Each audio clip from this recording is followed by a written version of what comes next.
like, yes, of course we can. We're rolling. Howdy do.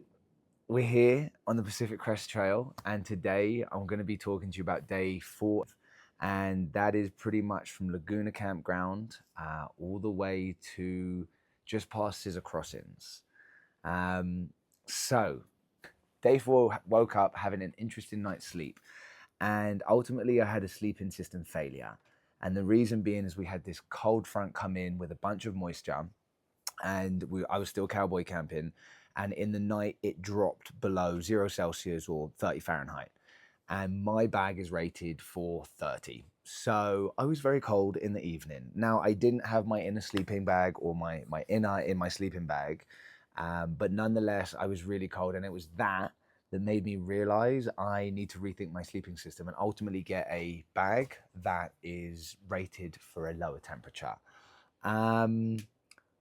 But as we do on the trail, we're counting our blessings, because this could have happened at a much worse time.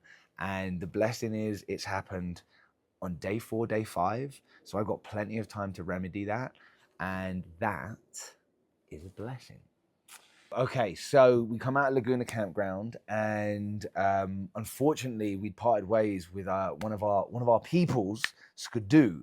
And so we were eager to find him back on the trail. This is me, Christina, Yannick, and who is now known as Liminal.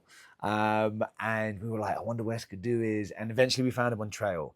And it was really nice. He'd spent the night away from the campsite, and we were now all gathered at lower elevation. The sun starts coming out. But today, this day felt like a bit of a mile cruncher.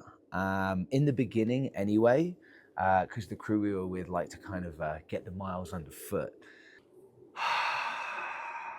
Fake news, false information, misinformation, who knows how this goes. But one of the things that we realized on trail is don't trust everything you hear from everyone. And it may seem obvious, but sometimes people come to you with the utmost confidence of information that they have. So we'd come off trail just for like half a mile to go to a water cistern. It's getting dry now, so like by days we actually have to make sure either a creek is running or that we've got a reliable water source. So we come off trail, and this older gent, maybe like 60s, we'd seen him on his own, not really with people, and he said, guys, that's the dirtiest water we've ever seen. I would never drink that. You got to turn around, like the next one's in 3 miles. Now, we had a veteran on our side who kind of heard this and asked immediately, did you turn both valves like we read online on Far Out? And he goes, yeah. And we're like, oh, well, we kind of want to break anyway, so we're going to go there anyway. Thanks for the information. What happens when we turn up? Well, we get there, and sure enough, the water is absolutely filthy.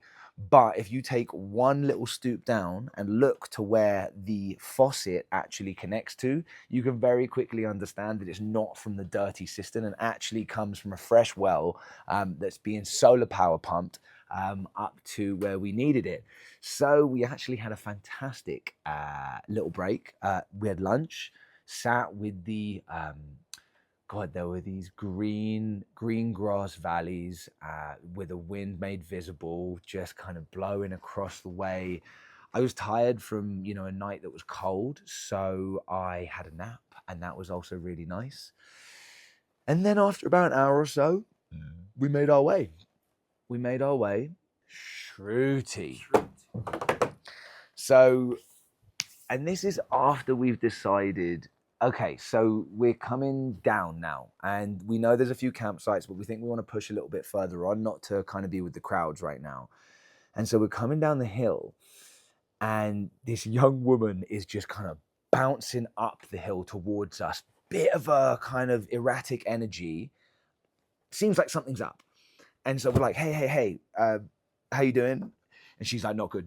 I was bouncing down the mountain and my phone's dropped out. So I'm not really sure what to do. I've got my mum on my Garmin. We're texting, and like, I can immediately feel, I'm in front as well. I can immediately feel her energy is just a little bit off. I said, hey, don't worry. Whatever it is, we got you. Like, do you need us here or do you need us to go? And she was like, can you stay with me? And we were like, yes, of course we can.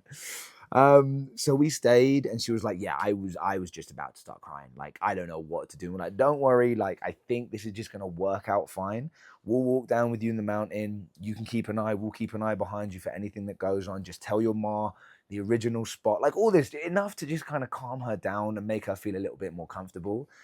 And we did. We walked down the mountain. We bust a few jokes. We had a good time. And then, sure enough, when we get to the bottom, someone has her phone already, and she's like immediate relief. She's super thankful and grateful.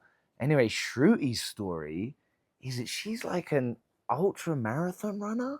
She just was like, yeah, last Saturday. This was like on Monday. No, this wasn't, like a week later. She's like, I just did 50 miles in a day. And yeah, she's kind of crunching the miles, maybe 20 miles a day from day one. So yeah, we Shruti left us, she pushed on, and we pushed on, but a little bit more gently. And that's where we came across our first Sobo hiker. God, she looked like she'd weathered a storm. She looked tough as nails. Can't remember her name. But she'd sectioned hiked a bit of it, and now she was nearly at the end, 5 days away from the end. So we had a really nice exchange. And we continued on to do a little bit of kind of evening, dusk, sunset hiking. And that was really nice. We had a bit of dinner at 6 o'clock and then continued walking to about 8. And then at 8 p.m., we found a perfect spot just off the path. Maybe you might say on the path, which is not what we really stand for. But it was a little bit late, and it was actually a beautiful spot tucked away from the wind. And Liminal set up her tent to one side, and me and Skidoo lay down, and we smoked a funky cigarette, and we had like a funky little drink, and we lay down and we just swapped stories for about an hour on our pillows, because it turns out there's a load of crossover between our interests and our actions.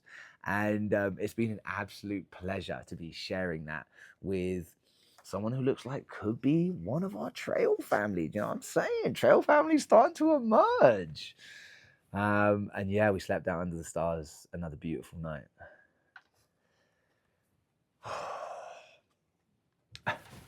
You want to stop recording on that one?